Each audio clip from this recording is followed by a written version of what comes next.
Selamat pagi, saya Erika Herliana Berusembiring Milala dari Fakultas Keguruan dan Ilmu Pendidikan Universitas Terbuka. Di sini, saya akan mempresentasikan dari modul 5, pembelajaran PKN di SD dengan judul Konsep Hak Asasi Manusia atau disebut dengan HAM dalam Undang-Undang 1945. Undang-Undang Republik Indonesia Nomor 39 Tahun 1999 tentang HAM khususnya dalam pasal 1 ayat 1 menyatakan HAM adalah seperangkat hak yang melekat pada hakikat dan keberadaan manusia sebagai makhluk Tuhan yang Maha Esa dan merupakan anugerahnya yang wajib dihormati, dijunjung tinggi dan dilindungi oleh negara, hukum, pemerintah, dan setiap orang demi kehormatan dan perlindungan harkat dan martabat manusia. Dalam Undang-Undang Nomor 39 Tahun 1999 tentang HAM tersebut, selain memuat batasan tentang HAM, juga dimuat tentang kewajiban dasar manusia dalam pasal 1 ayat 2, yaitu seperangkat kewajiban yang apabila tidak dilaksanakan tidak memungkinkan terlaksananya dan tegaknya HAM. Jadi, dapat disimpulkan bahwa hak asasi adalah hak dasar yang dimiliki oleh setiap manusia yang telah diperoleh dan dibawa bersamaan dengan kelahirannya di masyarakat. Adapun hak dasar yang bersifat universal meliputi hak hidup, hak kemerdekaan, dan untuk mendapatkan kebahagiaan. Dikatakan hak dasar karena hak tersebut bersifat universal dalam arti berlaku di belahan dunia manapun tanpa melihat ras, agama, warna kulit, ataupun perbedaan-perbedaan lainnya. Adapun dasar dari semua hak asasi tersebut adalah bahwa manusia memperoleh kesempatan untuk berkembang sesuai dengan potensi yang ada dan dimilikinya. Agar kita memiliki pemahaman yang benar tentang HAM, kita harus mempelajari karakteristik dan nilai-nilai dasar HAM terlebih dahulu. Ciri khas dari HAM yang pertama itu kodrat. HAM itu adalah pemberian dari Tuhan kepada setiap manusia agar hidupnya yang terhormat. Yang kedua, hakikat artinya HAM itu melekat pada diri setiap manusia tanpa melihat latar belakang kehidupan dan status sosialnya. Yang ketiga, universal. Artinya, HAM itu berlaku untuk umum, tidak membeda-bedakan manusia yang satu dengan yang lainnya. Yang keempat, tidak dapat dicabut, artinya dalam keadaan bagaimanapun, hak asasi setiap orang itu tetap ada. Yang kelima, tidak dapat dibagi, artinya HAM itu tidak dapat diwakili ataupun dialihkan kepada orang lain.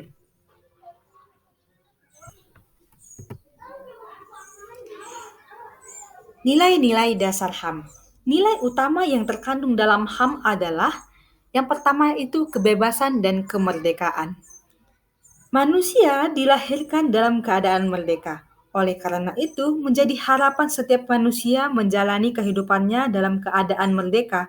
Misalnya, merdeka memilih negara, tempat tinggal, berkeluarga, bergerak, memilih pekerjaan, berserikat, berkumpul, berekspresi, mengemukakan pendapat, memperoleh, dan mendayagunakan informasi. Yang kedua, kemanusiaan dan perdamaian. Manusia dalam menjalani kehidupannya sangat mendambakan ketentraman, bebas dari rasa takut, terjamin keamanannya, dan senantiasa dalam suasana yang damai.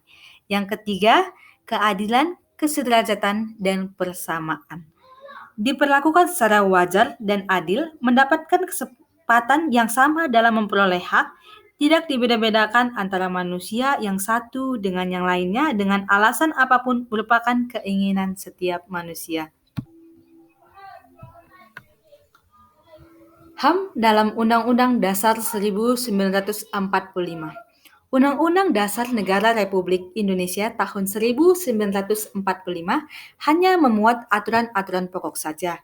Sedangkan untuk lebih mengoperasionalkannya dibuat aturan yang operasional yaitu dibentuk ketetapan MPR nomor 17 MPR 1998 tentang HAM dan Undang-Undang Republik Indonesia Nomor 39 Tahun 1999 tentang HAM dan Undang-Undang Republik Indonesia Nomor 26 Tahun 2000 tentang Pengadilan HAM dan Keputusan Presiden Nomor 50 Tahun 1993 tentang Komisi Nasional HAM. Semua ketentuan perundang-undangan tersebut dibentuk untuk memberikan jaminan dalam upaya penegakan HAM dalam negara hukum Indonesia. Agar upaya penegakan HAM di Indonesia dapat berjalan secara efisien dan efektif, maka diperlukan adanya semangat para penyelenggara negara, para pemimpin pemerintah, dan seluruh lapisan masyarakat untuk bersama-sama dan saling bahu-membahu dalam penegakan hak asasi manusia. Jaminan pelaksanaan HAM dalam Negara Kesatuan Republik Indonesia tercantum secara jelas dalam konstitusi negara, yaitu Undang-Undang Dasar 1945, terlebih-lebih setelah dilakukannya perubahan. Dalam Undang-Undang 1945 hasil perubahan keempat, ternyata masalah perlindungan HAM mendapatkan perhatian yang sangat besar dan para pengambil keputusan di Majelis Permusyawaratan Rakyat atau disebut dengan MPR. Hal ini terbukti dari dicantumkannya secara eksplisit masalah HAM, yaitu pada bab 10A dengan judul HAM yang terdiri atas 10 pasal, diberi label pasal 28A sampai dengan 28J, dan 24 ayat. Di luar yang berjudul tersendiri dalam bab 10A, rumusan lainnya terdapat dalam pasal 27, 3 ayat, kemudian bab 11 pasal 29, 2 ayat, bab 12 pasal 30, bab 13 pasal 31, pasal 32, bab 14 pasal 33, dan pasal 34. HAM yang dijamin dalam Undang-Undang 1945 tidak terbatas hanya pada apa yang terdapat dalam pasal-pasalnya, tetapi juga terdapat dalam pembukaan dan penjelasannya. Dalam alinea pertama, secara tegas menyatakan bahwa kemerdekaan adalah hak segala bangsa. Ini jelas mengandung makna bahwa apapun alasan dan bentuk penjajahan di atas dunia harus dihapuskan karena pada hakikatnya penjajahan tidak sesuai dengan nilai-nilai kemanusiaan dan keadilan. Yang kedua, dalam alinea yang keempat, terutama rumusan tentang dasar negara Pancasila, di mana sila pertama menyatakan ketuhanan yang Maha Esa. Ini merupakan bukti sekaligus jaminan bagi setiap warga negara untuk melaksanakan kehidupan beragama secara damai dan tertib. Hal ini kemudian dipertegas dalam rumusan pasal 29 Undang-Undang 1945, di mana setiap orang diberi kebebasan untuk memeluk dan melaksanakan ajaran agama sesuai dengan keyakinannya dan wajib menghormati agama dan keyakinan yang dianut orang lain. Dengan demikian, jelas bahwa pelaksanaan HAM bukan hanya untuk kepentingan diri sendiri, tetapi harus memperhatikan kepentingan orang lain. Inilah makna hak asasi berfungsi sosial. Selanjutnya dalam rumusan sila kemanusiaan yang adil dan beradab sangat erat kaitannya dengan pelaksanaan HAM dan kebebasan yang fundamental. Hubungan antar manusia dalam kehidupan bermasyarakat dan berbangsa serta bernegara diatur agar dilaksanakan dengan berlandaskan kepada moralitas yang adil dan beradab. Selanjutnya, sila persatuan Indonesia mengandung ide dasar bahwa rakyat Indonesia meletakkan kepentingan dan keselamatan bangsa di atas kepentingan dan keselamatan pribadi. Dengan demikian, pesan lain dari sila ketiga ini adalah adanya sikap toleransi dalam memandang perbedaan di dalam lingkungan sekitar. Ide dasar ini kemudian diwujudkan dalam HAM Negara Kesatuan yang berbentuk republik. Selanjutnya, sila kerakyatan yang dipimpin oleh hikmat kebijaksanaan dalam permusyawaratan atau perwakilan merupakan inti ajaran demokrasi yang berdasarkan Pancasila, baik dalam arti formal maupun material. Demokrasi yang dikembangkan berintikan nilai-nilai agama, inti kesamaan budaya, dan pola pikir bangsa serta sumbangan nilai-nilai kontemporer dalam mengedepankan pengambilan keputusan secara musyawarah bukan pada suara mayoritas. Dan yang terakhir, sila keadilan sosial bagi seluruh rakyat Indonesia berkaitan erat dengan nilai-nilai kemanusiaan. Sila ini mengandung prinsip adanya kebersamaan dalam upaya mencapai cita-cita masyarakat yang adil dan makmur. Ciri-ciri telah terjadinya HAM. Yang pertama dalam bidang politik merupakan kemauan pemerintah dan masyarakat untuk mengakui pluralisme pendapat dan kepentingan dalam masyarakat. Yang kedua dalam bidang sosial berupa ditandainya dengan adanya perlakuan yang sama oleh hukum antara wong cilik dan priai dan adanya rasa toleransi dalam masyarakat terhadap perbedaan atau latar belakang agama dan ras warga negara Indonesia. Yang ketiga dalam bidang ekonomi, yaitu dengan tidak adanya monopoli dalam sistem ekonomi yang berlaku. Lantas, mengapa HAM perlu ditegakkan dalam negara hukum Republik Indonesia? Dalam pasal 2 ayat 1, setiap orang dilahirkan bebas dengan harkat dan martabat manusia yang sama dengan sederajat. Pasal 2 ayat 3, setiap orang berhak atas pengakuan, jaminan, perlindungan, dan perlakuan hukum yang adil serta mendapat kepastian hukum dan diperlakukan sama di depan hukum. Pasal 6 ayat 1, dalam rangka penegakan HAM, perbedaan dan kebutuhan dalam masyarakat hukum adat harus diperhatikan dan dilindungi oleh hukum masyarakat dan pemerintah.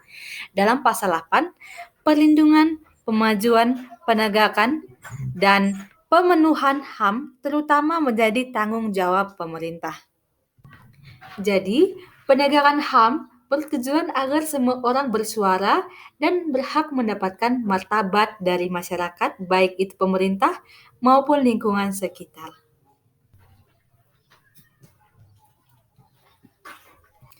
Dalam pasal 1 angka 3 Undang-Undang Nomor 26 Tahun 2000 tentang pengadilan HAM adalah pengadilan khusus terhadap pelanggaran HAM yang berat. Pelanggaran HAM yang berat meliputi kejahatan genosida dan kejahatan terhadap kemanusiaan.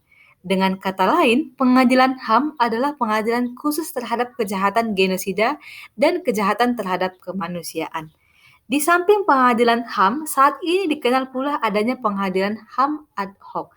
Menurut pasal 43 ayat 1 Undang-Undang Nomor 26 Tahun 2000, pengadilan HAM ad hoc adalah pengadilan yang memeriksa, mengadili, dan memutus pelanggaran HAM yang berat yang terjadi sebelum berlakunya Undang-Undang Nomor 26 Tahun 2000. Sebelum kita membahas kasus yang berkaitan dengan HAM, perlu kita ketahui terjadinya pelanggaran-pelanggaran terhadap nilai-nilai HAM karena HAM belum dipahami secara baik.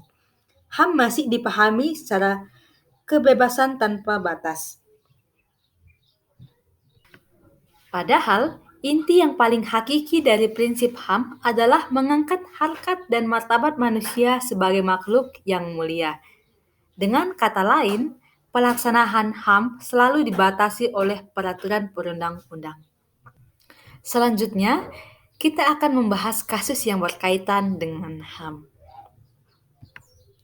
Di sini saya mengangkat salah satu pelanggaran HAM yang pernah terjadi di Indonesia, yaitu krisis Timur Timur tahun 1999.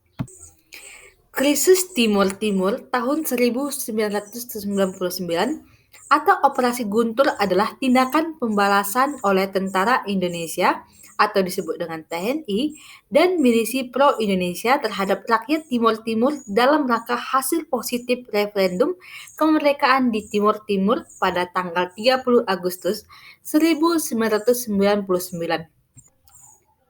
Dimulai dengan serangan militan anti kemerdekaan terhadap warga sipil dan meluas menjadi kerusuhan di seluruh Timur Timur, berpusat di ibu kota Dili. Kerusuhan meletus setelah mayoritas pemilih referendum Timur Timur memilih merdeka dari Indonesia. Sekitar 1.400 penduduk tewas, tentara yang beraliansi dengan PBB yang terdiri sebagian besar dari angkatan bersenjata Australia dikirim ke Timur Timur untuk mengembalikan stabilitas dan menjaga perdamaian.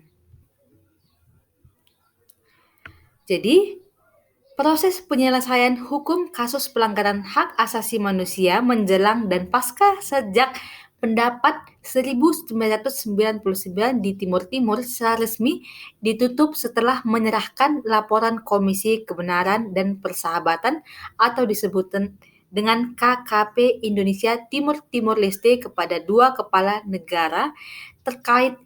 KKP tidak bermaksud menindaklanjuti penemuannya secara hukum karena seluruh kasus pelanggaran HAM menjelang dan sesudah jajak pendapat 1999 di Timur Timur telah ingkrah secara hukum sehingga tidak dapat diajukan kembali ke pengadilan. Jadi, dapat disimpulkan bahwa hak asasi manusia merupakan hak yang melekat pada diri manusia yang bersifat kodrat dan fundamental sebagai suatu anugerah Allah yang harus dihormati, dijaga, dan dilindungi oleh setiap individu, masyarakat, dan negara. HAM dengan negara hukum memiliki keterkaitan yang sangat erat serta tidak dapat dipisahkan karena suatu hukum berfungsi untuk melindungi hak asasi manusia dan perilaku manusia itu selalu berdasarkan hukum. HAM itu sangat penting dalam kehidupan karena penegakan HAM bertujuan agar semua orang bersuara dan berhak mendapatkan martabat dari masyarakat, baik itu pemerintah maupun lingkungan sekitar. Tanpa HAM, seorang akan semena-mena terhadap orang lain. Jadi, mari kita bersama-sama untuk saling menghormati. Dan tentunya kita semua berharap agar HAM dan hukum di Indonesia dapat berjalan dengan baik dan adil, dan tentunya kita juga harus ikut berpartisipasi dalam penegakan HAM dan hukum di Indonesia. Terima kasih atas perhatiannya. Saya, Erika Herliana Brusmbiri Milala, mengucapkan terima kasih dan sampai jumpa.